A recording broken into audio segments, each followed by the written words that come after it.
પાનું 349 ઉપદેશ સંગ્રહ 3 ચાલે છે. પ્રભુશ્રી કહે, કરોડો રૂપિયા આપતા ન મળે એવો આ મનુષ્ય દેહ છે. કરોડો રૂપિયા આપતા નહીં મળે. કરોડો શું, ચક્રવર્તી પોતાનું રાજ્ય આપી દે તો આ મનુષ્ય ભાવની એક પળ પણ નહીં મળે. ગઈ તે ગઈ.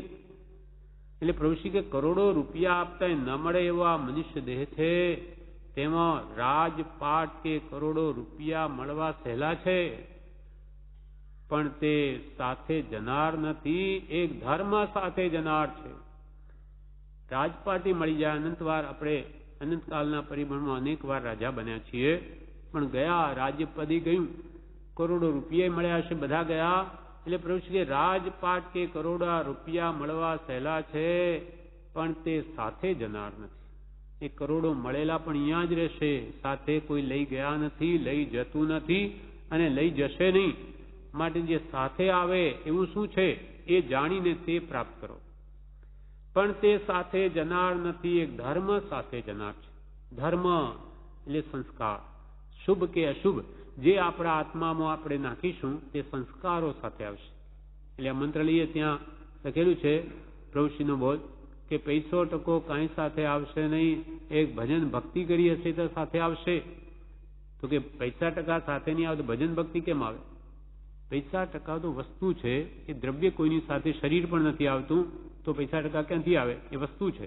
પણ સંસ્કાર એ આત્માના ભાવ છે, ભાવ સાથે આવે. સારા કે ખોટા જેવા ભાવ કર્યા એ આપણી સાથે છે. માટે જ્ઞાની પુરુષ કે ધર્મ સાથે જનાર છે. એ ધર્મ કરો, આત્માને શુભ ભાવમાં લઈ જાઓ. જેવું છે શુદ્ધમાં, પણ શુદ્ધ પ્રાપ્તિ ન થાય શુદ્ધ ભાવની ત્યાં સુધી શુભમાં રહો. શુભ ભાવ વડે મન શુદ્ધ કરો. એક ધર્મ સાથે જનાર છે, તેને માટે જ આ મનુષ્ય ભાવ ગાળવો. પ્રભુ કે આ માનવ દેહ મળ્યો આટલો દુર્લભ, ચક્રવર્તીની સમસ્ત સંપત્તિ કરતા પણ કે રત્ન ચિંતામણી કરતા પણ જેની એક પળ વિશેષ, એક સમય પણ વિશેષ મૂલ્યવાન છે, તેનો હવે સદુપયોગ કરો. તેને માટે જ, આત્માના હિત માટે જ આ મનુષ્ય ભાવ ગાળવો. સંકિત થયું નહીં ત્યાં સુધી સંસાર દુઃખ ઉભા છે. પ્રભુ કે જ્યાં સુધી સમ્યક દર્શન, આત્માનો અનુભવ, એક ગાયના શિંગડા પર રાયનો દાણો ટકે એટલી વાર બી જો સંકિત નહીં થયું તો પછી આ સંસારના દુઃખ હજુ ઉભા છે. હજુ કેટલા જન્મ મરણ કરવા પડશે કાંઈ નક્કી નથી, નિશ્ચિત નથી. સંકિત થયું નહીં ત્યાં સુધી સંસાર દુઃખ ઉભા જ છે. સંકિત થયું તેનો મનુષ્ય ભાવ સફળ છે. જેને સમ્યક દર્શન આત્મજ્ઞાન થયું તેનો આ માનવ દેહ સફળ, તેના ભાવ ગણાઈ ગયા. વધારેમાં વધારે 15 ભવે મોક્ષ. અને કદાચ સંકિતને મૂકી દે, છોડી દે, મિથ્યાત્વમાં આવી જાય તો પણ અર્ધ પૂદગલ પરાવર્તનમાં તો એનો મોક્ષ નિશ્ચિત નક્કી થઈ ગઈ મર્યાદા. આવા અનંત પૂદગલ પરાવર્તન આપણે કરી લીધા છે.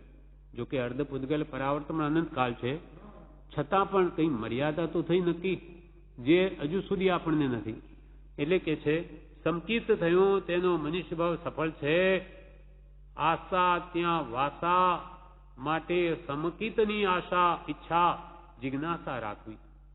પ્રભુ કે આશા ત્યાં વાસા એટલે જેવી આશા તેવો વસવાટ. જેવી આપણે આશા રાખીએ ત્યાં વસવાટ થાય, ત્યાં વસવું પડે. આપણે ઘર, કુટુંબ, મકાન, દુકાનની એ જેવી ભૌતિક આશા રાખીએ તો ત્યાં જન્મ લેવો જ પડે. કેમ કે જ્યાં જ્યાં જીવની રુચિ ત્યાં જન્મ લેવો પડે. જેવી આશા ત્યાં જન્મ લેવો પડે, વસવું પડે. આશા ત્યાં વાસા એટલે જેવી આશા તેવો વસવાટ. તેમ માટે સમકિતની જ આશા, ઈચ્છા, જિજ્ઞાસા રાખવી. એક મારે બીજું કાંઈ નહીં જોઈએ, મને મારા આત્માનું ભાન જોઈએ, આત્માનું જ્ઞાન જોઈએ, આત્માની ઓળખાણ જોઈએ. હું કોણ છું એનું મને ભાન થવું જોઈએ. બસ મારે આ જોઈએ. જે અનાદિકાળમાં થયું નથી એ મને થાવ, એવી કે છે તમે આશા રાખો, ઈચ્છા રાખો, જિજ્ઞાસા રાખો તો તેની પ્રાપ્તિ થશે. માટે આશા ત્યાં વાસા, માટે સમકિતની જ આશા, ઈચ્છા, જિજ્ઞાસા રાખવી. પુરુષ કે આની ઈચ્છા રાખો, બીજી સંસારની તો બહુ રાખીને ત્યાં જન્મ્યો, હવે બધું ભૂલી જાઓ. વળી પ્રભુશ્રી કહે યોગ્યતા લાવો, યોગ્યતા લાવો, જ્ઞાનીના જ્ઞાન દાનના દ્વાર અખંડ ઉઘાડા છે. તમે કે યોગ્યતા લાવો. પ્રભુશ્રી કે યોગ્યતા હોય તો હમણાં બોલાવીને આપી દઈએ કે લઈ જા, પણ યોગ્યતા નથી એટલે ક્યાં આપીએ, કેવી રીતે આપીએ તમે તો સામો લેશો? હા, નહીં જીરવી શકો. અને પાત્ર વિના વસ્તુ ન રહે. પાત્ર હોય તો એમાં વસ્તુ રહી શકે. એટલે પાત્ર થવા સેવો સદા બ્રહ્મચર્ય મતમાં. એ મતિમાનો બ્રહ્મચર્યનું પાલન કરી અને જ્ઞાન ધ્યાનમાં પ્રવર્તો. સમ્યક જ્ઞાનને વધારો અને આત્મચિંતનમાં રહો. જ્ઞાની પુરુષના વચનમાં કાળગાળો ભક્તિ સ્વાધ્યાયમાં, તો તમારી યોગ્યતા વધશે. એથી ત્યાગ, વૈરાગ, ઉપશમ અને ભક્તિ આવશે. પ્રભુશ્રી કે યોગ્યતા લાવો. જ્ઞાનીના જ્ઞાન દાનના દ્વાર અખંડ ઉઘાડા છે. જ્ઞાનીના જ્ઞાન દ્વાર તો સદા ઉઘાડા જ છે. તમે તૈયાર થઈને આવો, બેસે એટલી વાર તમે આવો તો હમણાં આપી દઈએ. પ્રભુશ્રી અમે તો આપવા જ બેઠા છીએ, પણ આપીએ શામાં? તમે લેશો શામાં? પ્રભુશ્રી અહીંયા સુધી ભરેલું છે, પ્રભુ આપી દઈએ, પણ લેશો શામાં? તમારી યોગ્યતા નથી. એટલે એ ભાવ શુદ્ધિ, વૈરાગ, ઉપશમ કે જે 135મા પત્રમાં કહ્યું, સમ, સંવેદ, નિર્વેદ, આસ્થા, અનુકંપા, એ સમ્યક દર્શનની યોગ્યતા છે, લક્ષણો છે. એ પ્રાપ્ત કરો તો હમણાં આપી દઈએ. યોગ્યતા લાવો. જ્ઞાનીના જ્ઞાન દાન. જ્ઞાનીનો જ્ઞાન દાનનું સદાવર સદા ચાલુ છે. જ્ઞાની બ્રહ્મચારી લખ્યું છે પગનાવદમાં. જ્ઞાની મહાદાની રે સદા વ્રત જેનું સદા. જ્ઞાની મહાદાની રે સદા વ્રત જેનું સદા. જ્ઞાનીનું જ્ઞાન વ્રત, જ્ઞાનીનું જ્ઞાન વ્રત એ સદા ખુલ્લું છે. હંમેશા એ જ્ઞાનદાન આપવા જ બેઠા છે. પણ તમે યોગ્ય થઈને આવો તો એ તમને પ્રાપ્ત થાય, નહીં તો નહીં થાય. આત્માનો ગમે એટલો ઉપદેશ આપે, પણ 506મા પત્રમાં કહ્યું કે તમારે અંદર જો વૈરાગ ઉપશમની યોગ્યતા નહીં હશે તો એ આત્મા સંબંધી વાત શ્રવણ થાય તે ભલે, પણ એ પરિણામન થઈ શકે નહીં. કે અંદરમાં વૈરાગ્ય ભાવ નથી, ઉપશમ કશાયો શમ્યા નથી, એટલે અંદરમાં ઉતરશે નહીં. એટલે પ્રભુશ્રી અનાદિકાલથી આ ગયું ફોક કેમ? કે યોગ્યતા જ આવી નહીં. યોગ્યતા શું છે? તો કે ત્યાગ, વૈરાગ્ય, ઉપશમ ને ભક્તિ આ યોગ્યતા છે. અંતરંગ ત્યાગ, પછી અંતરંગ સાચો વૈરાગ્ય, કશાયનું ઉપશમન અને સત્પુરુષના ગુણો પ્રત્યે ભક્તિ આ યોગ્યતા છે. એ તમે લાવો તો બધું થઈ જાય. આજે જુઓ, સામા પક્ષ જે આપણે નિમિત્ત જોઈએ, નિમિત્ત બળવાન છે. આ બધા સત્પુરુષ મળ્યા, વચનો મળ્યા, આવો સત્સંગ મળ્યો, પણ ઉપાદાન બળવાન નથી. આત્મા તૈયાર નથી કે આ બધું એનો પૂરેપૂરો લાભ લઈને આત્માનું કલ્યાણ કરી લો. માટે આ નિમિત્તને ઉપાદાનનો મેળ, આ ખાંડું બાણું એનાથી ચાલ્યા કરે. પોતાની યોગ્યતા હોય તો ગુરુ ન મળે, કુગુરુ મળી જાય, અને ગુરુ મળે ત્યારે પોતાને કરવું નથી, તો કેવી રીતે મેળ થાય? એટલે કે છે હવે યોગ્યતા લાવો. જ્ઞાનીના જ્ઞાન દ્વારના, જ્ઞાનીના જ્ઞાન દાનના દ્વાર અખંડ ઉઘાડા છે. જે આવે તેને આપવા જ બેઠા છે. પ્રભુશ્રી અમે તો જે આવે તેને આપવા જ બેઠા છીએ, પરંતુ લેનાર યોગ્યતા વાળા જોઈએ.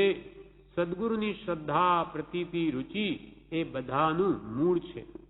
જે આવે તેને અમે તો પ્રભુશ્રી આપવા જ બેઠા છીએ, પણ યોગ્યતા, લેનારમાં યોગ્યતા જોઈએ, પરંતુ લેનાર યોગ્યતા વાળો જોઈએ. અને બધાનું મૂળ કારણ સદગુરુમાં શ્રદ્ધા, પ્રતીતિ, રુચિ એ બધાનું મૂળ છે. કોઈ સાચા સત્પુરુષને શોધો અને એના પર દ્રઢ શ્રદ્ધા કરો, અને એના ગમે તેવા વાક્યમાં પણ શ્રદ્ધા રાખો. કોઈ સત્પુરુષને શોધો, એ કહે તેમ કરો, તો તમારું બધું કામ થઈ જશે. એટલે પ્રભુશ્રી યોગ્યતા લાવો. યોગ્યતા લાવો. જ્ઞાનીના જ્ઞાન દાનના દ્વાર અખંડ ઉઘાડા છે. જે આવે તેને આપવા જ બેઠા છે. અમે તો જે આવે તેને આપવા જ બેઠા છે. અમારે બીજું શું કામ છે? તમે વહેલા મોક્ષે જાઓ, અમારે કરતો પહેલા. અમે પ્રભુશ્રી કે એ જ ઈચ્છીએ છીએ. ના ઉપદેશામૃતમાં પ્રભુશ્રી કહે, પ્રભુ મનુષ્ય બહુ મહાદુર્લભ છે. મનુષ્ય ભાવ મહાદુર્લભ છે. તેમાં હુકમ હોદ્દા મળવા સહેલા છે. પ્રભુશ્રી આ માનવ દેહ અતિ દુર્લભ છે. આવો મળવો 10 દ્રષ્ટાંતે દુર્લભ. દેવ દુર્લભ. દેવ સમ્યક દ્રષ્ટિ દેવોને જોઈએ છે. કે આ મનુષ્ય જન્મ મળે તો શીઘ્ર અમારા આત્માનું હિત કરી લઈએ, એ એમને પણ દુર્લભ છે. મનુષ્ય મહા દુર્લભ છે. તેમાં હુકમ હોદ્દા મળવા સહેલા છે, રાજ્ય પદ મળવા સહેલો છે. તેમાં હુકમ સત્તા કે હોદ્દા મળવા સહેલા છે. નોકરી ધંધા એ બધું પ્રારબ્ધ પ્રમાણે મળ્યું છે. પ્રભુ શ્રી કહે છે આ નોકરી મળી કે ધંધા એ બધું પ્રારબ્ધ પ્રમાણે મળી આવ્યું છે, અને બધું તો એક દિવસ મૂકીને જવું પડશે. ગમે એટલા હુકમ હોદ્દા હોય, સત્તા હોય, અધિકાર હોય, કે ધનવાન હોય, પૈસા હોય, કરોડપતિ હોય, ગમે એટલી ભૌતિક સામગ્રી ઉપલબ્ધ હોય, પણ પ્રભુ શ્રી કે બધું અહીંયા મૂકીને જવું પડશે. તમારી સાથે કાંઈ નહીં આવે. નોકરી ધંધા જે કંઈ મળ્યા એ તમારા પુણ્ય પ્રમાણે મળ્યા છે. નોકરી ધંધા એ બધું પ્રારબ્ધ પ્રમાણે મળ્યું છે. પૂર્વે જેવું પુણ્ય કર્યું એ પ્રમાણે મળી આવ્યું છે, અને એ બધું તો એક દિવસ મૂકીને જવું પડશે. એક દિવસ બધું મૂકીને જવું પડશે. એકલો ધર્મ સાથે આવશે. એકલો તમારો ધર્મ, આત્માનો સ્વભાવ, એને તમે કેવો સંસ્કૃત કર્યો છે, સુસંસ્કારોથી કે કુસંસ્કારોથી, એ તમારી સાથે આવશે. એક ધર્મ સાથે આવશે, એકલો ધર્મ સાથે આવશે. આત્માનો ધર્મ સાચો શું છે? આત્માનો ધર્મ સાચો શું છે તે તો સત્સંગથી જણાય છે. આત્માનો સાચો ધર્મ કયો? તે પ્રભુ શ્રી કે તે તો સત્સંગથી જણાય છે. આત્માનો સાચો ધર્મ જ્ઞાન, સમ્યક જ્ઞાન, દર્શન, ચારિત્ર છે. એ આત્માનો ધર્મ છે. એટલે કે જાણવું, દેખવું અને રાગ દ્વેષ રહિત ભાવે સ્વભાવમાં સ્થિર રહેવું એ આત્માનો સ્વભાવ છે, અને સ્વભાવ એ ધર્મ છે. વસ્તુ સ્વભાવો ધમ્મો.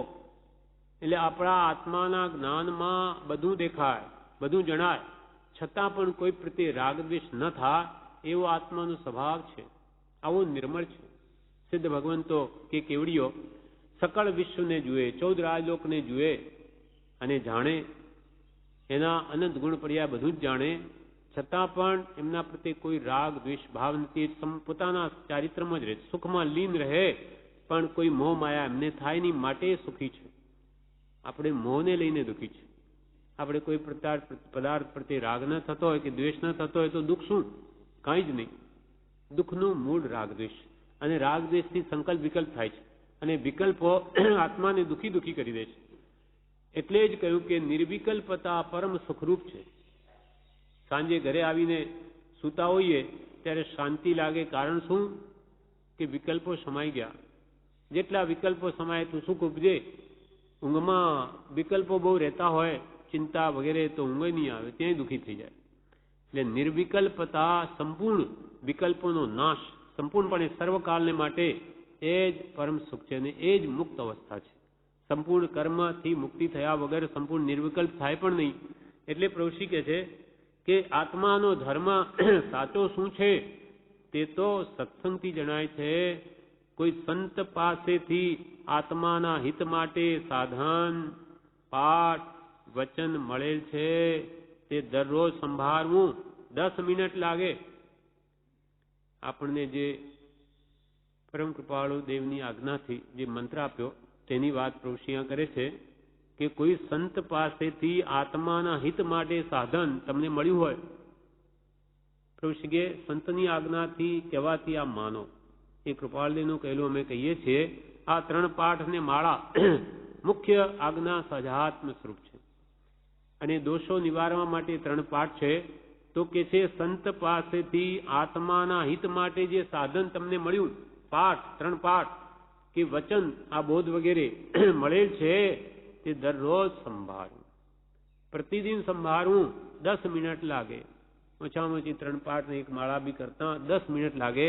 આ તો ઓછામાં ઓછું કરવું તો 2400 કલાકે જ કરવું છે. આત્મા સિવાય બીજું કાંઈ જ ન કરવું. એ ભગવંતોની તો આજ્ઞા છે. પણ ઓછામાં ઓછું કે 10 મિનિટ તો એની આજ્ઞાને ભૂલશોમાં. પોતાના સહજ આત્મ સ્વરૂપને ભૂલશો નહીં. ફરીથી જાગૃતિ આપજો. 108 વાર પણ પોતાના સ્વરૂપનું ધ્યાન કરજો, અને એ સ્વરૂપ કેમ પ્રગટે એ જે દોષો બતાવે હે પ્રભુ વગેરેમાં એ દૂર કરજો, તો તમારું સહજ સ્વરૂપ પ્રગટશે. અને હે ભગવાનથી થયેલા દોષોની માફી માગજો અને ફરી નવા દોષ કરશોમાં. અને યમ નિયમ બહુ કર્યા, ભોગ કેમ ગયા? તો કે સદગુરુનો આશ્રય નહીં લીધો, માટે કોઈ બિન સદગુરુ કોઈને ભેલે કોઈ સત્પુરુષને શોધજો. અને પર પ્રેમ પ્રવાહ બઢે પ્રભુ સે તો સવા આગમ ભેદ સૂર બસે, વ કેવલ કો બીજ જ્ઞાની કહે. નીચકો અનુભવ બતલાઈ દઈએ, તમને તમારા આત્માનો અનુભવ થઈ જશે. આવું નાનું ટૂંકું સાધન 10 મિનિટનું આપ્યું તો દરરોજ સંભાળજો. સંત પાસેથી આત્માના હિત માટે સાધન પાઠ વચન મળેલ છે, તે દરરોજ સંભાળવું. 10 મિનિટ લાગે, ઓછામાં ઓછી 10 મિનિટ. 24 કલાકમાંથી તમારા આત્માના હિત માટે, તમારા આત્માના પ્રભુશ્રી હિત માટે 10 મિનિટ પણ નહીં કાઢો તો પછી કલ્યાણ કેવી રીતે થાય? કાઢવા તો 24 કલાક છે, પણ આ 10 મિનિટથી વાત સમજે તો આગળ જતા જતા પછી અડધો કલાક, કલાક, 2 કલાક, 5 કલાક કે 24 કલાક એ જ કરે. એ વસ્તુ સમજાય પછી. પણ એની કંઈક લિંક હોય તો એ વાત આગળ વધે. મૂકી દે, આજે કરે, પાછું 15 દાડે યાદ કરે, ફરી મહિને કરે, એ કામ ના આવે. આવું તો અનંતવાર કર્યું. હવે લગાતાર એની લિંક જાળવી અને જેમ જેમ આત્મા નિર્મળ થાય, વાત સમજાય, તેમ તેમ પુરુષાર્થ વધારો. પણ પ્રભુશ્રી કે દરરોજ તેને સંભાળવું 10 મિનિટ લાગે, એટલો વખત જરૂર યાદ કરવું, એટલો વખત જરૂર યાદ કરવું, સ્વરૂપને યાદ કરવું. પરમાત્મા અરૂપી છે, પરમાત્મા અરૂપી છે. તે અરૂપી પરમાત્માની ઓળખાણ વચનોથી થાય છે. અરૂપી એવો પદાર્થ છે ભગવાન, વચન વડે એને પકડી શકાય. જેમ કે આત્મા અરૂપી કેવી રીતે પકડીએ આપણે? નાની પુરુષના વચનોથી. નાની પુરુષ કે ભાઈ આ જોજો કરે કોણ છે? તો આપણે નહીં જાણતો શું કહીએ? મારી આંખો જુએ છે. આંખો જુએ છે તો આંખો તો મરદાની હોય, એ કેમ નથી જોતી? હા, કે તો વાત જુદી થઈ ગઈ. એમાં કંઈક અંદર બીજી શક્તિ હતી, એને લઈને જોતી હતી. અથવા આ બધું જ, અથવા જાણે છે, કોણ જાણે? તો હું જાણું, મારું મગજ જાણે. આ ખોપડી, ખોપડી તો મરદાની હોય, આ મગજ તો શું જાણી શકે? તો કે ના, એ તો કંઈ જાણતું નથી. ત્યારે જાણનાર જુદો છે, જાણનાર જુદો, જોનાર જુદો. એમ નાની પુરુષો કે છે વિચાર વડે, એના વચન વડે વિચાર થાય અને વિચાર વડે આત્માને પકડી શકાય. અને જગતમાં એવી ઘણી વસ્તુઓ છે આંખથી નથી દેખાતી છતાં માનીએ છીએ. આ ગરમી વેદા એમ આપણને વેદન થાય, ફીલ થાય, મહેસૂસ થાય, દેખાય છે ગરમી, ઠંડી પડે દેખાય છે. તો આ શરીર વડે અથડાય એટલે આપણને એનું વેદન થાય, ફીલ થાય, મહેસૂસ થાય કે હા ઠંડી છે, ગરમી છે. આંખે નથી દેખાતી તો એ માનીએ છીએ કે નહીં? તેમ આંખે કે આત્મા નથી દેખાતો આ પુસ્તકની જેમ તો કેવી રીતે માનીએ? કે એવા પદાર્થ જગતમાં છે જે આંખે ન દેખાય, પણ એને જ્ઞાન વડે, જ્ઞાનીના વચનો વડે વિચારીને એને પકડી શકાય, જાણી શકાય કે આત્મા નામનો પદાર્થ જો ન હોય તો આ શરીર મળદું થઈ જાય હમણાં જ. અને આત્મા જો ન હોય તો આખું જગત ભીત જેવું, પહાડ જેવું, જળ જેવું. એક આત્મા કલ્પનામાંથી કાઢી નાખો કે આ જગતમાં છે જ નહીં આત્મા નામનું તત્વ, શું રે? કાંઈ જ નહીં. એટલે સ્વપર પ્રકાશક ચેતન શક્તિનો ધણી જે આત્મા, જે પોતાને જાણે, પરને જણાવે, આ બધું એને લઈને જ આ રમ્ય આ શોભા છે. આત્માથી સૌ હીન છે. આત્મા ન હોય તો કાંઈ જ નથી. એટલે પ્રભુશ્રીએ અરૂપી પરમાત્મા, જે પરમાત્મા, શુદ્ધ આત્મા, એની ઓળખાણ વચનોથી થાય છે, નાની પુરુષના વચનોથી થાય છે. માટે સંતે બતાવેલું સાધન, મંત્ર, ક્ષમાપનાનો પાઠ વગેરે ઓહોમાં કાઢી ન નાખવું. આ તો હું જાણું છું, આ તો મને મોઢે છે, એમ લૌકિક ભાવ ન રાખવો. એટલે પ્રભુશ્રી કે સંતે બતાવેલું સાધન અમે કૃપાળુ દેવની આજ્ઞાથી તમને આ બતાવીએ છીએ. પ્રભુશ્રી કહે, પ્રભુશ્રી સંત છે, સંત પુરુષ છે, કૃપાળુને આપણે ગુરુ માનીએ કે એમને જે સાધન બતાવ્યું એને આપણે મંત્ર કહીએ છીએ. આત્માને મંત્રી નાખો કે ના વડે પોતાની મૂળ સ્વભાવ મંત્રે મંત્રીઓ સ્મરણ કરતો કાળ કાઢું હવે. જ્યાં ત્યાં જોવું પર ભણી ભૂલી, બોલ ભૂલું પરાયા. આત્મા માટે જ હવે તો કે જીવન જીવું લક્ષ્ય રાખી સદા એ પામું સાચો જીવન પલટો. શા માટે? મોક્ષ માર્ગી થવાને. હવે સંસાર માર્ગ ભૂલી જવો છે, મોક્ષના માર્ગે ચાલવું છે, માટે સ્વરૂપનું વિસ્મરણ નહીં કરવું. માટે એનું નામ જ સ્મરણ આપ્યું કે જેનું વિસ્મરણ કરવું નહીં, કે હું સહજાત્મ સ્વરૂપ છું, પરમ ગુરુ જેવો, એ સિવાય મારું બીજું કંઈ છે જ નહીં. એમ ભાવના તો કરી શકાય, તો કાળે કરીને ભાવ દ્રઢ થઈને રાગદ્વેષ ઘટે અથવા દેહાધ્યાસ હટે, પણ પુરુષાર્થ કરી થાય. માટે સંતે બતાવેલું સાધન મંત્ર, ક્ષમાપનાનો પાઠ વગેરે ઓહોમાં કાઢી નાખવું નહીં, અથવા કોઈને વિશેષ આજ્ઞા આપી હોય તે ઓહોમાં કાઢી ન નાખવું કે આમાં શું, આ તો મને ખબર જ છે ને, એમ ઓહોમાં કાઢી નાખવું નહીં. મંત્ર, ક્ષમાપનાનો પાઠ વગેરે, હે પ્રભુ કે એમ નિયમ વગેરે, જે કંઈ છપ્પનનો પત્ર, આત્મસિદ્ધિ વગેરે, એને ઓહોમાં કાઢી નાખવું નહીં. આ તો હું જાણું છું, આ તો મને મોઢે છે, એમ લૌકિક ભાવ ન રાખવો. એમાં જે મહાત્મ્ય રહ્યું છે તે કહી શકાય એવું નથી, જ્ઞાની જ જાણે છે. આમાં જે દૈવત રહેલું છે, જે આત્માની દિવ્ય શક્તિને બહાર લાવી શકે, એ પ્રભુશ્રી કે તમે નહીં જાણી શકો. એને જ્ઞાની જ જાણે કે આ સાધન કરવાથી કેવી રીતે સ્વરૂપ પ્રાપ્તિ થશે અને જગતનો મોહ મટી જશે, એ જ્ઞાની જ જાણે છે. એટલે પ્રભુશ્રી કહે લૌકિક ભાવ ન રાખવો. એમાં જે મહાત્મ્ય રહ્યું છે તે કહી શકાય એવું નથી. એક ઠેકાણે પ્રભુશ્રી કે આ 3 પાઠ છે તે એક સહાયક સંકિત પ્રમાણ છે, એટલી તાકાત છે એમાં, પણ એ ભાવથી એનું આરાધન થવું જોઈએ. એમાં શું કહેવું છે એ દોષો કાઢવા પ્રયત્ન કરે તો સહાયક સંકિત થાય, બધું જ થાય. ખાલી બોલી જાય તો ભલે એટલી વાર એમાં રહ્યો એટલો એનો લાભ છે, નુકસાન નથી, પણ અથવા આજ્ઞાથી કરે તો કે મારા ગુરુની આજ્ઞા છે કરું એટલો લાભ છે, નુકસાન નથી, પણ ખરું કામ તો એને વિચારીને એમાંથી દોષો જે છે આપણામાં એ કાઢે, એ પ્રભુમાં જે 40 દોષો મોટા બતાવે દૂર કરે, તો પછી એનું કામ થાય, તો લાભ થાય. અને સ્વરૂપ દ્રઢતા કરે, વારંવાર સહજાત્મ સ્વરૂપનું ધ્યાન ધરીને, તો કે છે સહાયક સંકિત સુધી જઈ શકે છે. એમાં જે મહાત્મ્ય રહ્યું છે તે કહી શકાય એવું નથી, જ્ઞાની જ જાણે છે. સૌભાગ ભાઈએ તે સાધન મુમુક્ષુને આપવા પરમ કૃપાળુ દેવ પાસેથી રજા માંગી, ત્યારે તે મૌન રહ્યા. સૌભાગ ભાઈ એ આ સાધન બીજા મુમુક્ષુને આપવા કૃપાળદેવને કહ્યું કે હું આપું બીજાને, ત્યારે કૃપાળદેવ મૌન રહ્યા, બોલ્યા જ નહીં. અર્થાત એટલે કે આજ્ઞા આપી નહીં. શ્રી સૌભાગભાઈએ તે સાધન મુમુક્ષુઓને આપવા પરમ કૃપાળુ દેવ પાસેથી રજા માંગી, ત્યારે તે મૌન રહ્યા. અને અમે કહ્યું ત્યારે અમને તે બીજાને આપવા રજા આપી. અમે કહ્યું કે અમે બીજાને આપીએ, તો કે જરૂર આપો. અથવા બીજામાં એમ આવે કે હવે મુનિ તમે જે કોઈ આત્મ સાધન તમારી પાસે આવે અને માગે તો તમારે આ બતાવવું.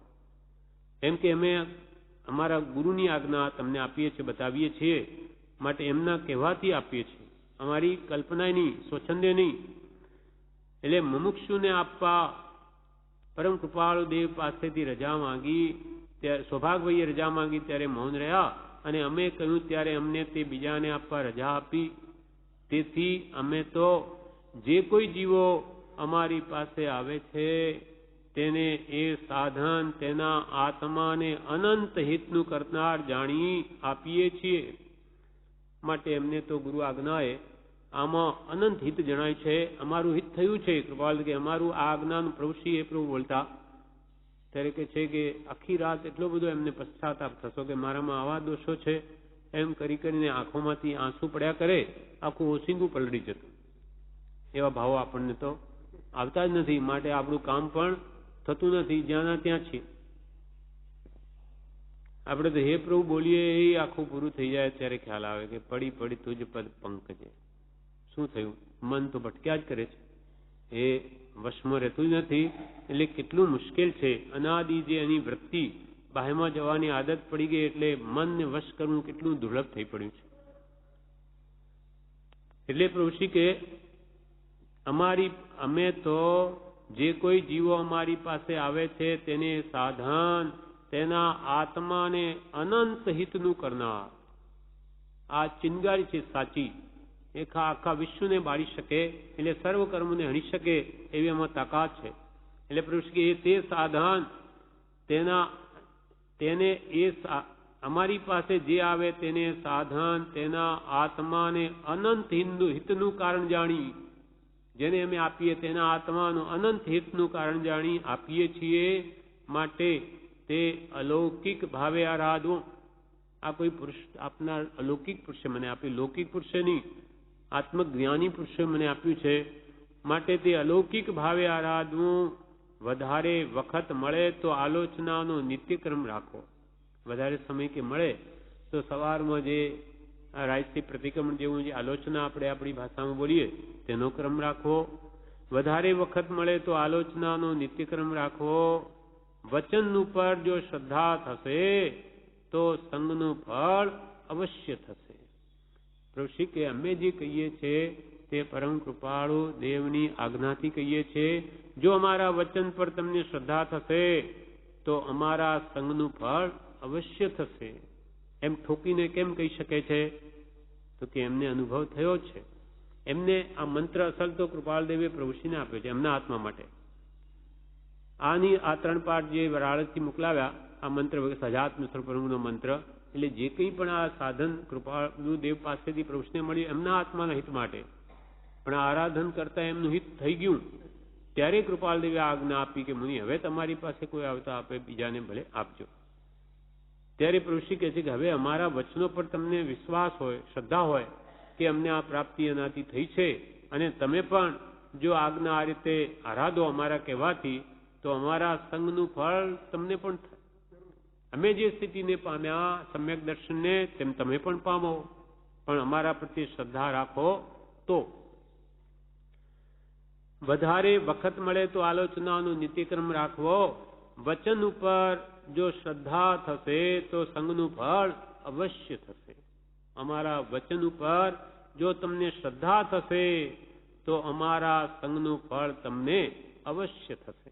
એટલે કે તમે પણ જરૂર સમ્યક દર્શન અર્થાત આત્મજ્ઞાનને પામશો. આ પ્રમાણે આ તારીખ 18/3/1934 નો પૂરો થયો. વિશેષ તારીખ 17/4/1934 પ્રભુશ્રી કહે જીવ છે તો શુદ્ધ પણ દારૂના છાકથી મત્ત થયો છે.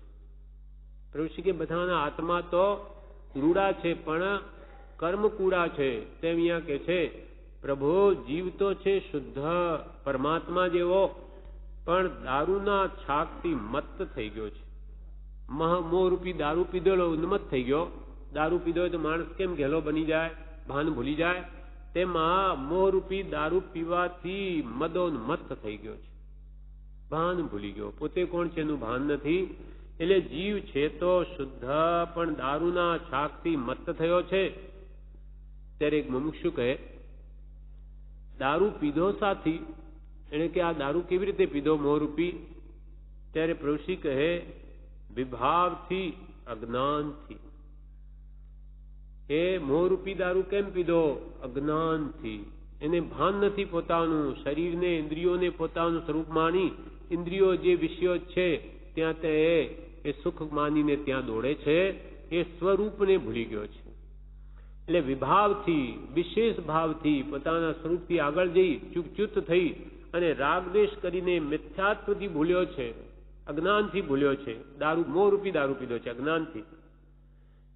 કેમ કે દર્શન મોહ એટલે વિપરીત માન્યતા એ છે ત્યારે જ આ રાગદ્વેષ છે. જો સમ્યક દર્શન થઈ જાય તો રાગદ્વેષ ઘટવા માંડે, તરત જ સંસાર પ્રત્યેની પ્રીતિ હટવા માંડે. એટલે પ્રભુશ્રી મુમુક્ષુ કહે દારૂ પીધો સાથી, પ્રભુશ્રી કે વિભાવથી, અજ્ઞાનથી. મુમુક્ષુ કહે વિભાવ ટાળવા શું કરવું? હવે આ જે વિભાવ છે, અજ્ઞાન છે, એને ટાળવા શું કરવું અમારે? અને વિભાવ ટાળવા કંઈ આપો. અમારો જે અનાદિ વિભાવ, મોહનો ભાવ, રાગદ્વેષનો ભાવ, એને ટાળવા માટે હે ભગવાન કંઈ તમે આપો. પ્રભુશ્રીને કે વિભાવ ટાળવા કંઈ આપો.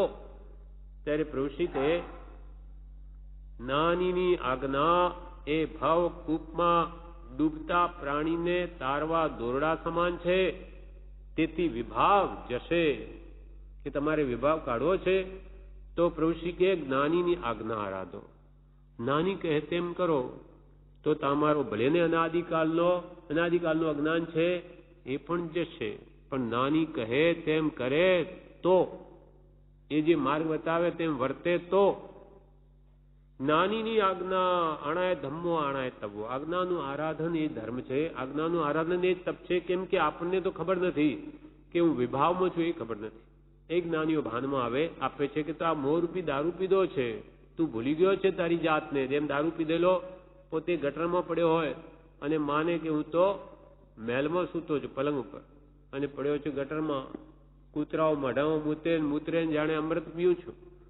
કેમ એમ? તો કે ભાન ભૂલેલો છે.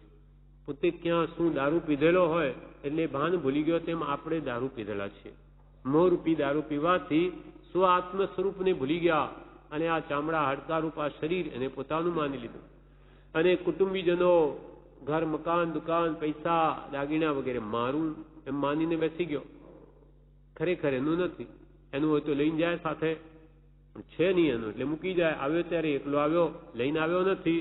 એટલે પ્રભુશ્રી કે આવી રીતે જ્ઞાનીની આજ્ઞા માને તો એ જરૂર ભવ કૂપમાં ડૂબતા પ્રાણીને તારવા તે દોરડા સમાન છે. સંસાર રૂપી સમુદ્ર છે, કૂવો, સમુદ્ર એમાં ડૂબી મરે એમાં એ અને તારી લે દોરડા સમાન, બુડવાની દે. એમ જ્ઞાનીની આજ્ઞા છે. જ્ઞાનીની આજ્ઞા એ ભવકૂપમાં ડૂબતા પ્રાણીને તારવા દોરડા સમાન છે. તેથી વિભાવ જશે. આત્માથી વિશેષ ભાવ, વિભાવ એટલે ભાવનો ભાવ રહિત પણ નહીં, વિશેષ ભાવ, રાગવેશના વિશેષ ભાવ કરી લીધા. પણ એ પણ એક જ્ઞાની પુરુષની આજ્ઞા રાધે તે દોરડાનું કામ કરી શકે અને ડૂબવા ન દે ભવ સમુદ્રમાં. માટે આજ્ઞા આરાધો. જ્ઞાની પુરુષની તો તમારો વિભાવ જશે. ત્યારે મુમુક્ષુ કહે દોરડું તો મળ્યું છે, હવે આપ ખેંચી લો ત્યારે ને. દોરડું તો કૃપાલની મળ્યા, તમારે જેવા મળ્યા, હવે ખેંચી લો ને એમને. દોરડું તો મળ્યું છે. ત્યારે પ્રભુશ્રી કેવો જવાબ મર્મનો આપે કે અમે તો ખેંચવા જ બેઠા, પણ તમે આ દોરડું પકડો તો ને. તમે પકડો જ નહીં તો અમે શું ખેંચીએ? અમારે દોરડું જ હાથમાં આવે, તમે તો અંદર જ રહો. પેલો મુમુક્ષુ કે દોરડું તો મળ્યું છે, હવે આપ ખેંચી લો ત્યારે ને. ત્યારે પ્રભુશ્રી કહે પણ બુડનારે પગ ગોઠવવા જોઈશે. પણ જે બુડી રહ્યો છે એને દોરડાનું કંઈ ગાંઠ વાળીને પગ ગોઠવા અથવા પકડી તો રાખવું પડશે ને. પેલો પકડી નહીં તો અમે ખેંચીએ દોરડું શું કામ આવે? પ્રભુશ્રી કે બુડનારે પગ ગોઠવવા જોઈશે. એટલે કે તમારે યોગ્યતા તો મેળવી જ પડશે. બુડનારે પગ ગોઠવા જોઈશે, જોર કરવું પડશે, પુરુષાર્થ કરવો પડશે. પુરુષાર્થ તમારે કરવો પડશે.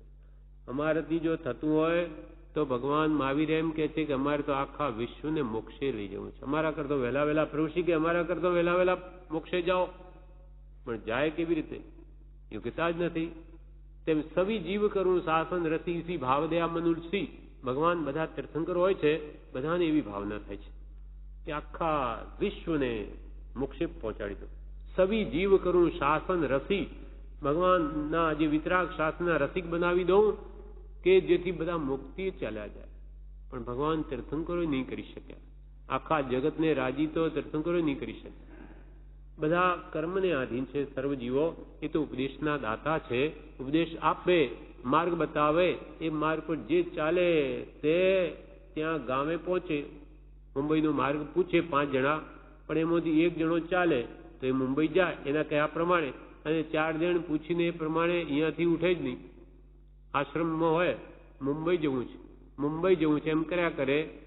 તેથી મુંબઈ કંઈ અહીંયા આવે નહીં, એને જ જવું પડે. પછી ધીમો ચાલે, પગલે ચાલે તો મહિને પહોંચે, મોટરમાં જાય તો 2 દિવસે પહોંચે, પ્લેનમાં જાય તો 2 કલાકે પહોંચે. પણ પગ તો એને જ ગોઠવવા પડશે, ચાલવું તો એને જ પડશે. તેમ નાની પુરુષો આપણને માર્ગ બતાવે તે પ્રમાણે ચાલવું તો આપણે જ પડશે. એટલે કે એના કયા પ્રમાણે આપણે કરવું પડશે. પ્રભુશ્રી કે પ્રભુ બુડનારે પગ ગોઠવવા જોઈશે, જોર કરવું પડશે, પુરુષાર્થ કરવો પડશે. અનાદિની એની વૃત્તિ વિપરીત છે, સંસારના માર્ગ ભણી છે. એ ટાળીને ભગવાને જે મુક્તિના માર્ગનો ઉપાય કહ્યો તે પ્રમાણે ચાલવું પડશે. વિષય કષાય વાળી વૃત્તિ તે ઘટાડીને એને હવે આત્મવૃત્તિ અથવા સત્પુરુષાર્થ કરવો પડશે. ભક્તિ, સ્વાધ્યાય વગેરેમાં ચિત્તને રોકવું પડશે. નહીં તો અનાદિનો ઢાળ પાણીની જેમ તો ત્યાં જ છે. વિભાવમાં, રાગદ્વેષમાં એને રોકવા પુરુષાર્થ કરવો પડશે. પ્રભુ કે બળ કરવું પડશે. એમના એમ રાગદ્વેષ નહીં ઘટે. એને કેવી રીતે ઘટાડવા, ઉપયોગને કેમ બાળવો, શાસ્ત્રોમાં, સત્પુરુષના વચનોમાં એમ કરીને ઉપયોગને બાળવો પડશે. ફરી મુમુક્ષુ કહે જ્ઞાન સાથી થાય. આ કહ્યું કે પુરુષાર્થ કરવો પડશે. પ્રભુએ કહ્યું ત્યારે મુમુક્ષુ ફરી કહે જ્ઞાન સાથી થાય. આત્માનું જ્ઞાન કેવી રીતે થાય? ત્યારે પ્રભુશ્રી કહે ત્રિકાળમાં પણ જ્ઞાનીને શોધવા પડશે. ત્રણેય કાળમાં આ જ ઉપાય છે. જ્ઞાનીને શોધવા પડશે. જ્ઞાની વગર કોઈ મોક્ષનો માર્ગ બતાવી નહીં શકે. પ્રભુશ્રી કે ત્રિકાળમાં પણ જ્ઞાનીને શોધવા પડશે. સત્પુરુષને શોધી તેના ઉપર શ્રદ્ધા અને તેની આજ્ઞાનું આરાધના બે કરે જાઓ. વિશેષ કરવા જશો, આત્મા જોવા જશો તો પોતાની મેળે કંઈ જણાય તેમ નથી. પ્રભુશ્રી કે ત્રણેય કાળમાં જ્ઞાની પુરુષનું શરણ લેવું પડશે. એને આજ્ઞાધીન વર્તવું પડશે. કેમ કે માર્ગ જાણે છે.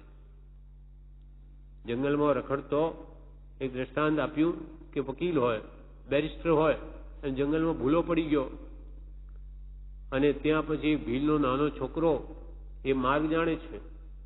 પણ જો એ બેરિસ્ટરને મનમાં થાય કે આ શું, હવે આ ભીલનો છોકરો મને માર્ગ બતાવે, શું પૂછે એને? હું બેરિસ્ટર થયેલો, એટલો મોટો ભણેલો, હું એને શું પૂછું?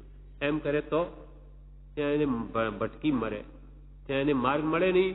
કેમ કે જંગલમાં બધું સરખું દેખાય, એ માર્ગ જાણતો નથી. ત્યાં તો ભીલના છોકરાને પૂછે, જે માર્ગનો જાણકાર છે એને પૂછે તો માર્ગ મળી આવે. આવી રીતે ભગવાન મહાવીર સ્વામીનો જીવ નૈસાર એ ત્યાં જંગલમાં હતા અને ત્યાં મુનિ મહાત્મા ભૂલા પડી ગયેલા અને એમને માર્ગ બતાવ્યો. તો જ્યારે માર્ગ પર ચડ્યા ત્યારે જ્ઞાની ભગવંતે મહાવીર ભગવાનનો જીવ પહેલા 27 વર્ષ પહેલા નૈસારના ભવો પછી અને ભગવાન શું કહે જ્ઞાની પુરુષ કે ભાઈ તે મને આજે આ માર્ગદર્શક બતાવ્યો ગામમાં જવાનો, તો હું પણ તને માર્ગ બતાવું જે તને સર્વ દુઃખથી મુક્ત કરી દેશે એવો મુક્તિનો માર્ગ બતાવો. એ તું મારું કહ્યું માને તો તે જે મને માર્ગ બતાવ્યો એમ જો તું ચાલે તો ઠેઠ મોક્ષે પહોંચ્યો જઈશ. કોઈ કાળે તને દુઃખ નહીં થા. એવી રીતે સમજાવ્યું. એને આજ્ઞાઓ આપી, સ્વીકાર કરી લીધી. ત્યાંથી સમ્યક દર્શનનું બીજ રોપાઈ ગયું. શ્રદ્ધાન થાય એમ પ્રભુશ્રી કહે છે. જ્ઞાની માર્ગ બતાવે પણ એ પ્રમાણે તમે કરો. પહેલા શોધો જ્ઞાની, પછી એ પ્રમાણે કરવા માંડો તો તમારું કલ્યાણ જરૂર થશે. પ્રભુ મુમુક્ષુ કહે જ્ઞાન સાથી થાય. પ્રભુ શ્રી કહે ત્રિકાળમાં પણ જ્ઞાનીને શોધવા પડશે. ત્રિકાળમાં પણ ત્રણેય કાળમાં, આજે જ નહીં, ભૂત ભવિષ્ય વર્તમાન ત્રણેય કાળમાં મોક્ષનો માર્ગ એક જ છે. તે જ્ઞાની દ્વારા જ મળે. ત્રિકાળમાં પણ જ્ઞાનીને શોધવા પડશે. સત્પુરુષને શોધી તેના ઉપર શ્રદ્ધા, વિશ્વાસ રાખો. પહેલા આપણે પણ મુંબઈનો માર્ગ પૂછીએ, પેલો બતાવે, એના પર વિશ્વાસ તો રાખીને જ ચાલીએ છીએ. નહીં તો કે 50 માઇલ જઈને પછી કે આ તો એને કોણ જાણે ખોટું કહ્યું હશે તો ભૂલા પડીશું તો ના, બતાવનાર ખોટું શા માટે બતાવે? એવો વિશ્વાસ છે તો આગળ ચાલીએ છીએ. વિશ્વાસ એ વાહન ચાલે છે.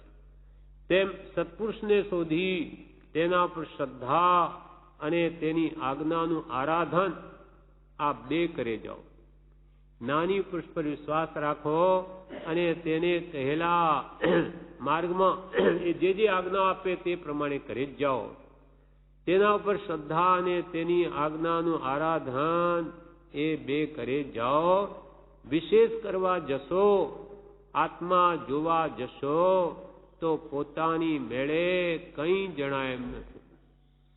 અમે અમારા આત્માનું જ્ઞાન, મારા આત્માને ઓળખવો છે, મારા આત્મા દ્વારા જ ઓળખવો છે, એમાં બીજા જ્ઞાનીની શી જરૂર?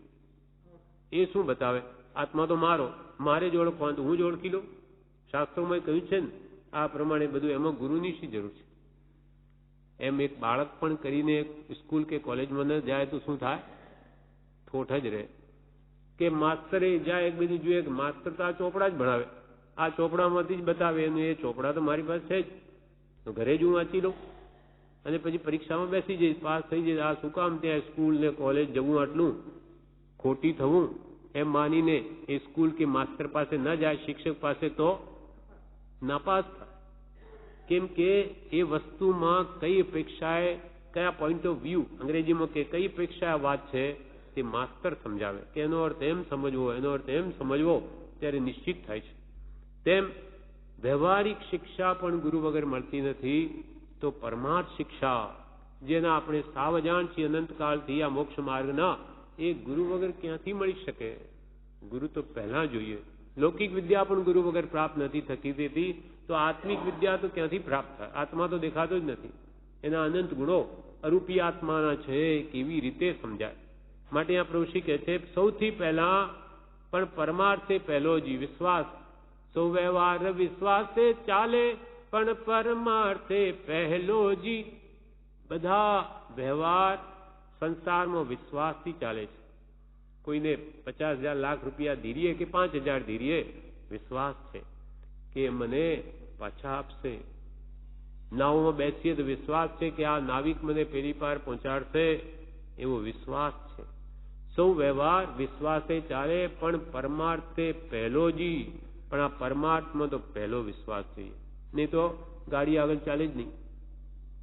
એટલે આ પ્રભુશ્રી કહે છે, સત્પુરુષને શોધી તેના પર શ્રદ્ધા. પહેલા તો વિશ્વાસ કરો અને તેની આજ્ઞાનું આરાધન કરો. વિશ્વાસ આવી ગયો આપણને કૃપાલદેવ માતા ઉપર, તો બસ એ કહે તેમ પછી કર્યા જ જાઓ અને તેની આજ્ઞાનું આરાધન આ બે કરે જાઓ. વિશેષ કરવા જશો કે હું તો વિશેષ કરું, આત્માને ઓળખ્યું, મારી સ્વમતી કલ્પના ઉપાય કરીને અનેક જપ તપ આદિના વિશેષ કરવા જશો, આત્મા જોવા જશો, તો પોતાની મેળે કંઈ જણાય તેમ નથી. તમારી મેળે કંઈ જાણી શકો એમ નથી, પણ જ્ઞાની કહે તેમ પ્રવર્તે. અને તેના માટે સદાચાર એટલે સત અને શીલ.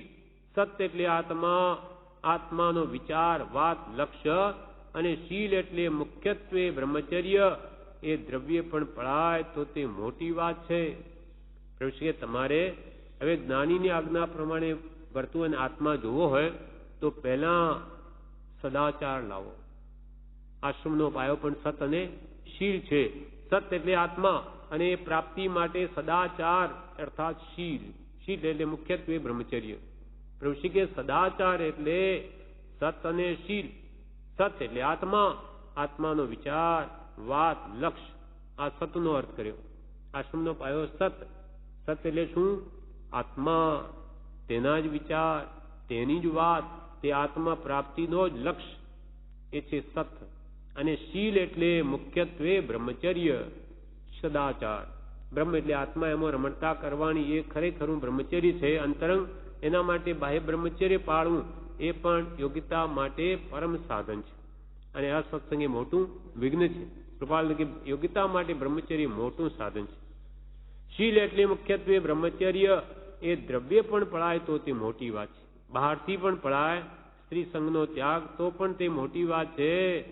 સાચું તો સર્વ પરભાવનો ત્યાગ તે છે. ખરેખરું બ્રહ્મચર્ય તો સર્વ પરભાવનો ત્યાગ એ છે. સદાચાર પૂર્વે બહુ પાળ્યા, પરંતુ વળાવો સદગુરુની આજ્ઞારૂપ હતો નહીં, માટે કામ થયું નહીં. સદાચાર તો આપણે પૂર્વે ઘણી વાર પણ પાળ્યા છે, પણ વળાવો જ્ઞાની પુરુષનો હતો નહીં, માટે આપણું કામ થયું નહીં. આજ્ઞાથી સદાચાર એક આત્માર્થની ઈચ્છાએ થાય છે. જ્ઞાની પુરુષની આજ્ઞાએ આપણે સદાચાર પાડીએ તો એક આત્માર્થના લક્ષ્ય જ થાય. અને સ્વચ્છંદથી તો પુણ્ય, સ્વર્ગ કે કલ્પિત મોક્ષની ઈચ્છાએ થાય છે, માટે આજ્ઞાથી જ કામ થાય છે. કેવી વાત કરી! અનંતકાળમાં આપણે યમ નિયમો કહ્યું તેમ જપ તપ કર્યા, મુક્તિ કેમ નહીં થઈ? તો કે બધું સ્વચ્છંદે થયું કે કુગુરુ આશ્રય થયું. આવું તો અનંત વાર કર્યું. વ સાધન બાર અનંત કયો, તદપી કે છો હાથ હજુ ન પડ્યો. એમ સ્વચ્છંદથી તો એ બધા સદાચાર કે આરાધનાઓ બધી પુણ્ય, સ્વર્ગ કે કલ્પિત મોક્ષની ઈચ્છાએ થાય છે. મને પુણ્ય મળશે જપ તપ કરીશ તો, કે મને સ્વર્ગ લોકમાં જવાનું મળશે, કાં કલ્પિત મોક્ષ જે માન્યો હોય બીજા મતોમાં કે ત્યાં ઈશ્વરની પાસે રહેવાનું થશે, સ્વામિનારાયણમાં શું કે ત્યાં ઈશ્વર છે પછી એની સેવામાં જ આપણે રહેવાનું મોક્ષ થયા પછી, ત્યાં જેની ઈશ્વરની સેવા કરવી તો પછી અહીંયા સેવા તો બધી અહીંયા જ કરો મોક્ષોની. એમ કહેવાનો અર્થ કે આવી કલ્પિત મોક્ષ માની બેઠા, પણ કૃપાળુ દેવે કે વિતરાગ ભગવંતે શું કહ્યું? મોક્ષ કયો? નિજ શુદ્ધતા, પોતાની આત્માની શુદ્ધિ એ થયા પછી એ પોતે પરમાત્મા બની જાય છે. પછી કોઈ કાળે એને કોઈની સેવા કરવાની હોતી નથી, પણ સ્વચ્છંદથી આવા પુણ્યના સાધનો સેવે, ધર્મ કરે, તે પુણ્ય સ્વર્ગ કે કલ્પિત મોક્ષની ઈચ્છા થાય છે, પણ આજ્ઞાથી જ એનું કામ થાય છે. નાની પુરુષની આજ્ઞાથી સદાચાર એક આત્માર્થની ઈચ્છા થાય છે. એટલે જ્ઞાની પુરુષો આપણને હંમેશા આત્માર્થનો જ લક્ષ્ય કરાવે છે, અને આત્માર્થનો લક્ષ્ય કરાવતી એ બધી ક્રિયાઓ જે કરીએ એનો લાભ એ મોક્ષના ખાતે જ જાય છે. એટલે લાંબે ગાળે એને જરૂર તે સત્પુરુષની આજ્ઞા મોક્ષનું જ કારણ થાય છે. આ પ્રમાણે આ તારીખનો બોધ પૂરો થયો. વિશેષ આપણે સુરત તારીખ 11/6/1934. મુક્ષુ કહે, સમકીતિ ઉદયને ભોગવે છે, મિથ્યાત્વી પણ ઉદયને ભોગવે છે. એક બંધાતો નથી ને બીજો બંધાય છે, તો સમ્યક દ્રષ્ટિ પાસે એવું શું છે કે તે બંધાતો નથી? આપણે બધાને કર્મના જ ઉદય છે. જ્ઞાનીને કર્મનો ઉદય, આપણે કર્મનો ઉદય. તો જ્ઞાની બંધાતા નથી ને આપણે કેમ બંધાઈ જઈએ છીએ? એ મુમુક્ષુનો પ્રશ્ન છે. પ્રભુશ્રીને મુમુક્ષુએ કહ્યું, સમકીતિ ઉદય ભોગવે છે. ઉદય ભોગવે, સમકીતિ કરે ન નૂતન બંધ મહિમા જ્ઞાન વૈરાગી. જ્ઞાન, આત્મજ્ઞાન અને તેના કારણે વૈરાગ્ય ભાવ ઉત્પન્ન થયેલો છે અંતરમાં, એટલે એ ઉદય જ ભોગવે છે. પણ કરે ન નૂતન બંધ, નવીન કર્મનો બંધ કરતા જ નથી. સમ્યક દ્રષ્ટિ ન કરી પાવમ, સમ્યક દ્રષ્ટિ પાપ કરતા નથી. કરે તો અપોસી હોય બંધો, નિધમ ધસમ ન કુણી, નિર્ધંસ પરિણામ એમના થતા નથી. અલ્પ માત્ર બંધ કોઈ થાય તે પણ જ્ઞાન ધ્યાનથી નષ્ટ થઈ જાય. એટલે સમકીતિ ઉદયને ભોગવે છે, મિથ્યાત્વી પણ ઉદયને ભોગવે છે. એક બંધાતો નથી, નાની પુરુષ નવા કર્મ બાંધતા નથી, અને બીજો બંધાય છે. આ મિથ્યા દ્રષ્ટિઓ બંધાય છે કર્મથી આપણે બધા. તો સમ્યક દ્રષ્ટિ પાસે એવું શું છે કે તે બંધાતો નથી? સમ્યક દ્રષ્ટિ પાસે એવું શું છે કે તેમને કર્મ બંધાતા નથી? ત્યારે પ્રભુશ્રી કહે, સમ્યક દ્રષ્ટિ એવા જ્ઞાની ગ્રસ્ત હોય તો પણ મુનિ છે, અને મિથ્યાત્વી સાધુ હોય તો પણ સંસારી છે. પ્રભુશ્રી કે સમ્યક દ્રષ્ટિ જ્ઞાની હોય, ગ્રસ્ત હોય તો પણ તે મુનિ છે. કુંદકુંદાચાર્ય કહ્યું, ગ્રસ્તો મોક્ષ માર્ગસ્થો,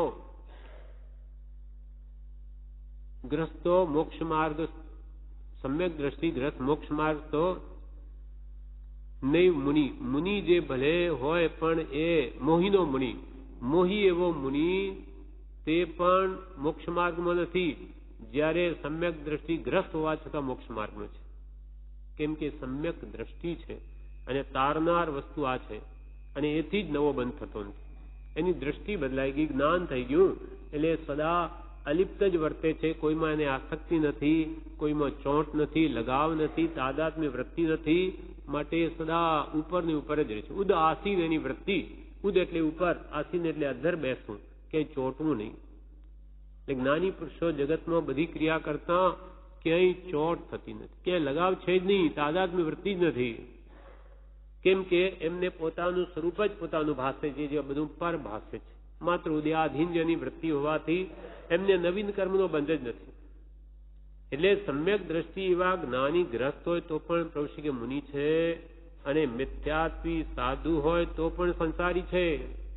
આપણે આ બધા વેશધારીઓ વેશ ધરેલો હોય મુનિનો, પણ અંદરમાં જો મિથ્યાત્વ છે, આત્મજ્ઞાન નથી, તો તે પણ સંસારી જ છે. ભલે ઉપરથી મુનિ દેખાય પણ જ્ઞાનીઓની દ્રષ્ટિમાં સંસારી છે. કેમ કે શુભાશુભ પરિણામની ધારા ઉપર બંધ મોક્ષની વ્યવસ્થા છે. શારીરિક ચેષ્ટા પ્રમાણે તે નથી. ઉપરથી ભલે ને વેશ બદલે કે ભલે ભક્તિ સ્વાદે આપણે અહીંયા કરતા બેઠા છીએ, પણ આપણું મન જો અહીંયા નથી તો આપણે અહીંયા નથી. કર્મબંધની વ્યવસ્થા મન ઉપર છે, મનની ચેષ્ટાઓ ઉપર, મનના ભાવો ઉપર. એ ભાવ જો આપણા બહાર દેશમાં, આપણા ગામમાં કે ફરતા હોય તો જ્ઞાનીઓ કે તું અહીંયા છે જ નહીં. તારા બંધ જો બહાર રાગદ્વેષના ભાવો થતા હશે તે પ્રમાણે બંધ થશે. અને ઘરે બેઠો હોય પણ ત્યાં પવિત્ર ભાવો વર્તા હોય ભગવાનના વચનોમાં, તો ત્યાં તે શુભ બંધ કરે છે. એટલે શુભ અશુભ પરિણામની ધારા ઉપર બંધ કે મોક્ષની વ્યવસ્થા છે. શારીરિક ચેષ્ટા પ્રમાણે તે નથી. શરીર કે કપડાં, એ કપડાં પહેરીએ કંઈ ચારિત્ર આવી જતું નથી, કે માથું મુંડાવાથી કંઈ આ બધો મોહ નાસી જતો નથી, કે વાળોમાં મોહ નથી, કે વાળ તોડીને ખેંચી દઈએ એટલે ગયો મોહ. એ તો અંદરમાં છે, આત્મા સાથે લાગેલો. એ જાય ત્યારે જ એનું કલ્યાણ થાય એમ છે.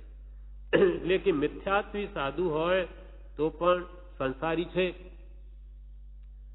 વળી પ્રભુશ્રી કહે છે, ઉપર વેશ અચ્છો બન્યો માહી મોહ ભરપૂરજી. ઉપર વેશ અચ્છો બન્યો, બગલા જેવા કપડા એકદમ સુંદર હોય, સ્વચ્છ, પણ અંદરમાં મોહ ભરેલો છે. બગલું હોય ને એ પણ સફેદ હોય, એકદમ કેવું સુંદર ભાસે, તાકીને એકદમ ધ્યાન ધરતું હોય એમ બેઠું હોય નદીના કિનારે. જેવું માછલું આવે તેમ તરત જ ડોક મારીને એને પકડી લે, નહીં તો હાલે જ નહીં એની ડોક, પણ ખબર ના પડે કે હું કોઈ બેઠું છે.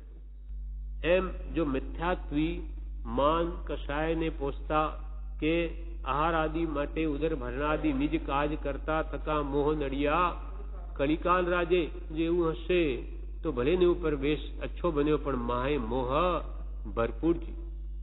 મનાવા પૂજાવાની જો વાસના હશે તો એ ચારિત્ર એમને મુક્તિ નહીં લઈ જાય, એ દુર્ગતિ જ લઈ જાય. હા, માઠી ગતિમાં જ લઈ જાય. પ્રભુશ્રી કહે, સમ્યક દ્રષ્ટિ એવા જ્ઞાની ગ્રસ્ત હોય તો પણ મુનિ છે, અને મિથ્યાત્વી સાધુ હોય તો પણ સંસારી છે. ઉપર વેશ અચ્છો બન્યો પણ માહી મોહ ભરપૂરજી. એમ ઉપરથી તો ચારિત્ર ધરીને હજારો મનુષ્યોને ઉપદેશ આપી વાક ચાતુર્યથી રંજન કરતો હોય છતાં કુગુરુ છે. પ્રભુશ્રી કે ઉપરથી તો સક્ષમ છે, ઘણું વાંચીને વિચારે તો બોલતા આવડી જાય, એમાં શું થઈ ગયું? એથી કંઈ જ્ઞાન આવી ગયું એમ નથી.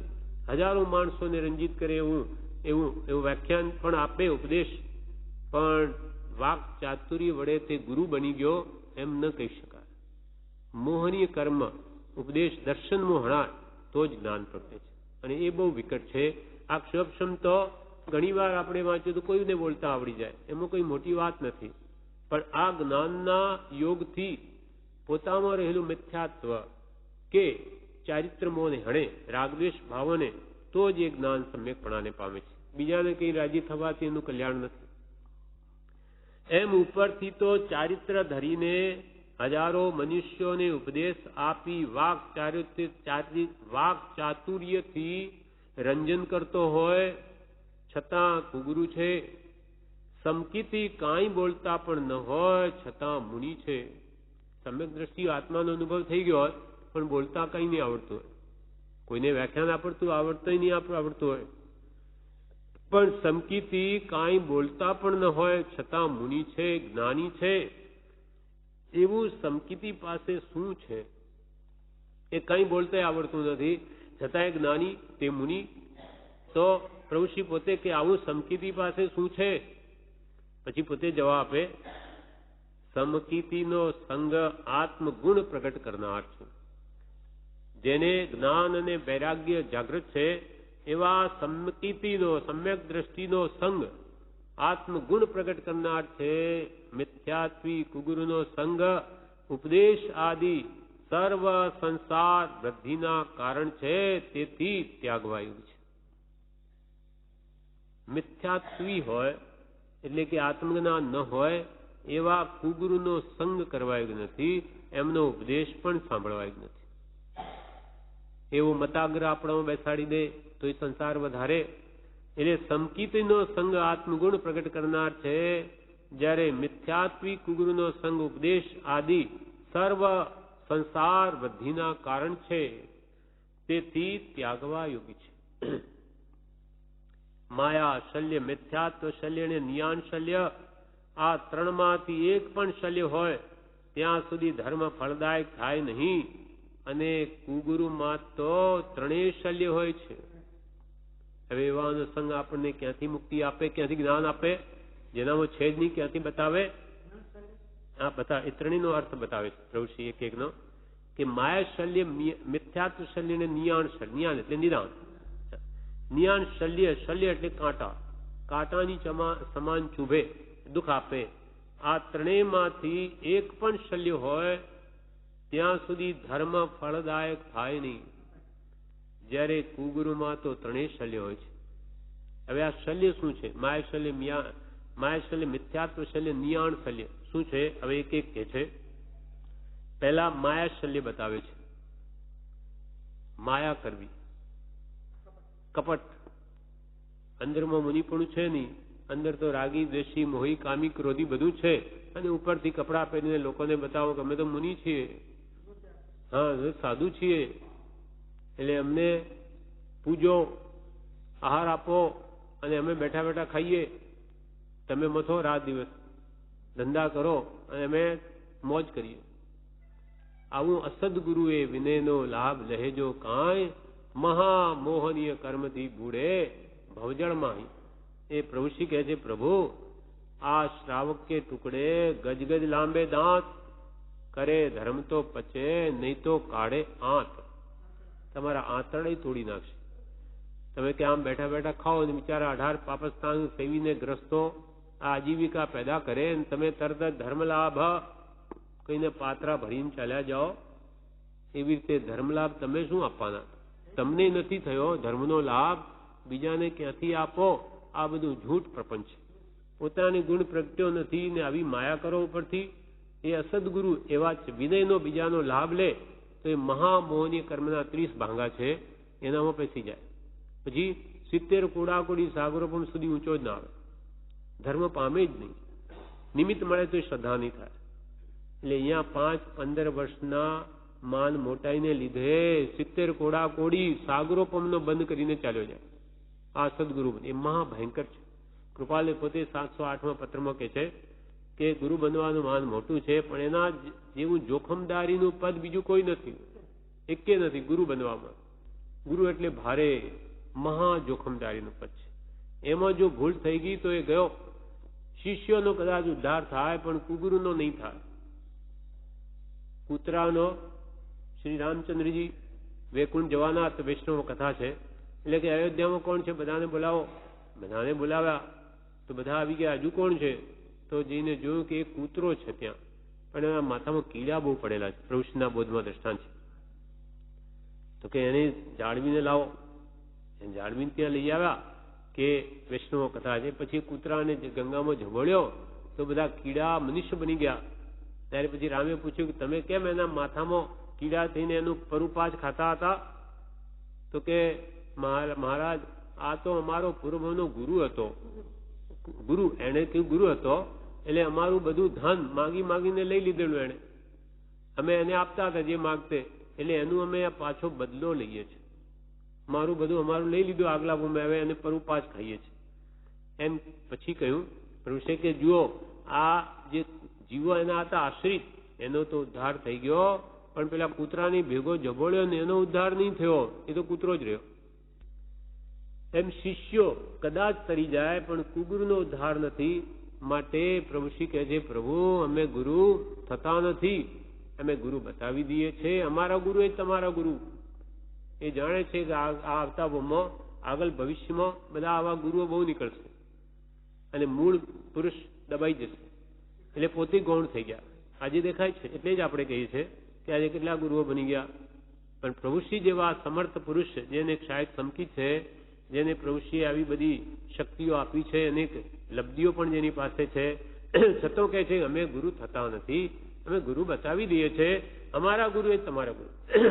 અમને જે ગુરુ વડે જે આત્મ પ્રાપ્તિ થઈ એને જ ગુરુ માનો, બીજા નહીં તો ભૂલા પડશો. કેમ કે પછી કોણ ચેતાવે કે આ કુગુરુ છે કે સદગુરુ છે?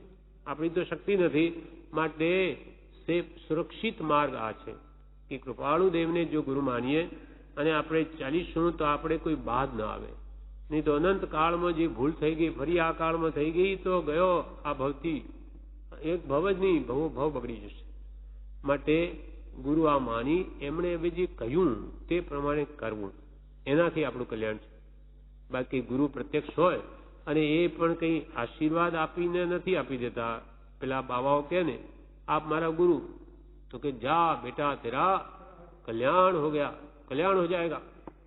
એટલે પેલો જાણે હો મને તો આશીર્વાદ મળી ગયો, મારું કલ્યાણ થઈ જશે. એવો આ વિતરાગ માર્ગ નથી. અહીંયા તો પ્રભુ શ્રી કે કરવું પડશે. ગુરુ તો માર્ગ બતાવે પણ કરવું તમારે પડશે. એટલે કે અમે કૃપાળુ દેવે જે બતાવ્યું એ પ્રમાણે અમે કર્યું તો અમે જ્ઞાન પામ્યા, તમે એ પ્રમાણે કરો તો તમે જ્ઞાન પામશો. હા, ઉપકારીનો ઉપકાર ઓળવો નહીં એમ કહ્યું. એટલે કહ્યું કે ઉપકારીનો ઉપકાર ભલે ન ઓળવો પણ ગુરુ તો એક જ, સતીને એક જ પતિ, તો એમ ગુરુ ભાવ એક પ્રત્યે જ રાખો. એમ આપણને એક પર ઉભા રાખ્યા છે. એટલે અહીંયા કહે છે ઉપરથી સાધુનો વેશ હોય અને બાહ્ય ચારિત્રથી રંજન કરી સાધુ કહેવરાવવા તથા માન પૂજા આદિ કારણે દેખાડવું કાંઈ સાધુપણું અને અંતરથી વર્તન કાંઈ વિષય કશાય મોહથી ભરપૂર એવું હોય તો તે માયા શલ્ય કહેવાય. માયા કરી એટલે ઉપરથી વેશ સાધુનો ચારિત્ર બતાવી જનરંજન કરે, સાધુ કેવડાવે, માન પૂજા લે અને અંતરથી વર્તન કઈ બીજું વિષય કશાયથી ભરપૂર મોહથી, તેને જ્ઞાની પુરુષો માયા શલ્ય કહે છે. પોતાના આત્મા અર્થે ધર્મ નહીં કરતા અંતર શ્રદ્ધા વગર જગતને ઠગવા ગુરુપણા આદિની અજ્ઞાન ક્રિયા તે માયા શલ્ય. બધી પ્રભુ શ્રી સ્પષ્ટતા કરે કે પોતાના આત્મા અર્થે ધર્મ નહીં કરતા એ કુગુરુઓ પોતાના આત્મા માટે ધર્મ નથી કરતા, પણ અંતર શ્રદ્ધા વગર, અંતરમાં ભગવાન મહાવીરના ઉપદેશ પ્રત્યે શ્રદ્ધા નથી, અંતર શ્રદ્ધા વગર જગતને ઠગવા. જગત જીવો કેવી રીતે ઠગાય તો કે વેશથી. જગતને ઠગવા ગુરુપણા આદિની અજ્ઞાન ક્રિયા, અજ્ઞાન સહિત સમ્યક દર્શનને પામ્યા નથી, ગુરુપણા આદિની અજ્ઞાન ક્રિયા કરતા તે કુગુરુઓ જગતને ઠગવા માટે કરે છે તે માયા શલ્ય છે. હવે બીજું મિથ્યાત્વ શલ્ય. ધર્મ આરાધતા જીવને સંસાર ફળની ઈચ્છા છે ને બીજું નિયાણ શલ્ય બતાવે છે. નિદાન છેલ્લું બતાવશે. ધર્મ આરાધતા જીવને સંસાર ફળની ઈચ્છા છે તે નિયાણ શલ્ય છે. કરે ધર્મ અને માગે શું? સંસાર ફળ માગે કે મને દેવલોક મળજો, મને પુત્ર મળજો, મને સ્ત્રી મળજો, ધન મળજો, આવી જો ઈચ્છા ધર્મ કરીને માગે તો એ નિદાન બુદ્ધિ થઈ, નિયાણું થયું. નિષ્કામ ભક્તિ હોવી જોઈએ. ધર્મ આરાધતા જીવને સંસાર ફળની ઈચ્છા છે તે નિયાણ શલ્ય છે. વિષય ભોગની ઈચ્છાથી, ધનની, પુત્રની ઈચ્છાથી કે સ્વર્ગાદિક સુખની ઈચ્છાથી ધર્મ પ્રવર્તન તે નિયાણ શલ્ય છે.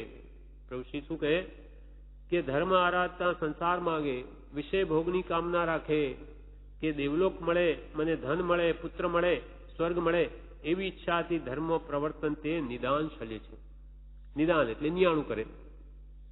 ધર્મ આરાધતા જીવને સંસાર ફળની ઈચ્છા છે તે નિયાણ શલ્ય છે. તે કેવી રીતે તો કે વિષય ભોગની ઈચ્છાથી, ધનની, પુત્રની ઈચ્છાથી કે સ્વર્ગાદિ સુખની ઈચ્છાથી ધર્મ પ્રવર્તન તે નિયાણ શલ્ય છે. હવે ત્રીજું મિથ્યાત્વ શલ્ય. અજ્ઞાન, વિપરીત માન્યતા. દેહને આત્મા માનવો, આત્માને દેહ માનવો, સ્વદ્રવ્ય આત્માને પરદ્રવ્ય જળ માનવું, પરદ્રવ્યને સ્વદ્રવ્ય માનવું, એ આદિ મિથ્યાત્વ એટલે વિપરીત માન્યતા છે. તે શલ્ય સમાન દુઃખ દેનાર છે. તેથી તે મિથ્યાત્વ શલ્ય કહેવાય છે. તેથી તે ત્રણેય શલ્યથી રહિત થવું. શું કહે પ્રભુશ્રી? હવે મિથ્યાત્વ શલ્ય. મિથ્યા એટલે જૂઠું, તો એટલે પણ જૂઠાપણું, એટલે જેમ છે તેમ નહીં માનવું, તે મિથ્યાત્વ. એ દેહ આપણો નથી છતાં આપણે દેહ આપણો માનીએ છીએ. તો એ દેહને આત્મા માનવો. આ શરીરને આપણે આત્મા માનીએ છીએ, દેહ તે જ હું, અને આત્માને દેહ માનવો. આત્મા દેહમાં છે એટલે આત્માને દેહ સમાન માની લીધો. સ્વદ્રવ્ય આત્માને પરદ્રવ્ય જળ માનવું.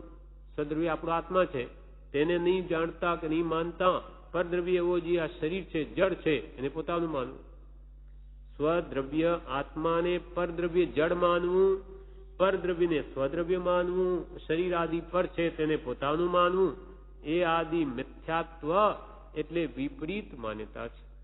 એટલે આ બધી વિપરીત માન્યતા, સાચી માન્યતા નથી. જેમ છે તેમ નથી માનતા, પણ એથી ઉલટું માનીએ છીએ. તેનું નામ જ મિથ્યાત્વ. એ આદિ મિથ્યાત્વ એટલે વિપરીત માન્યતા છે તે શલ્ય સમાન દુઃખ દેનાર છે. કાંટા સમાન દુઃખ આપે અને સર્વ દુઃખનું મૂળ પણ આ છે. સર્વ પાપોનું મૂળ મિથ્યાત્વ. બધા પાપો આમાંથી જન્મે છે. એટલે દેહાધ્યાસ, દેહમાં અધ્યાસ જે થઈ ગયો, દેહમાં આત્મબુદ્ધિ, એને લઈને જીવ કરતા ભોગતા છે. એ જો નીકળી જાય તો આત્મામાં આત્મબુદ્ધિ થાય તો દેહાધ્યાસ ગયો, અને છૂટે દેહાધ્યાસ તો નહીં કરતા તું કર્મ, અને નહીં કરતા તો નહીં ભોગતા તું તેનો. એ ધર્મનો મર્મ, આ ધર્મનું રહસ્ય છે કે જો તું દેહમાં આત્મબુદ્ધિ મૂકી દે, આત્મામાં આત્મબુદ્ધિ કરી લે તો બસ થઈ ગયું બધું. સ્વમાં સ્વબુદ્ધિ, પરમાં પરબુદ્ધિ કરી લે, એ સર્વ ધર્મનો સાર છે. એટલે કે વિભાવથી મુકાવવું, સ્વભાવમાં આવવું, આ જ કર્તવ્ય છે. અને સ્વમાં વસ, પરથી ખસ, આટલું બસ.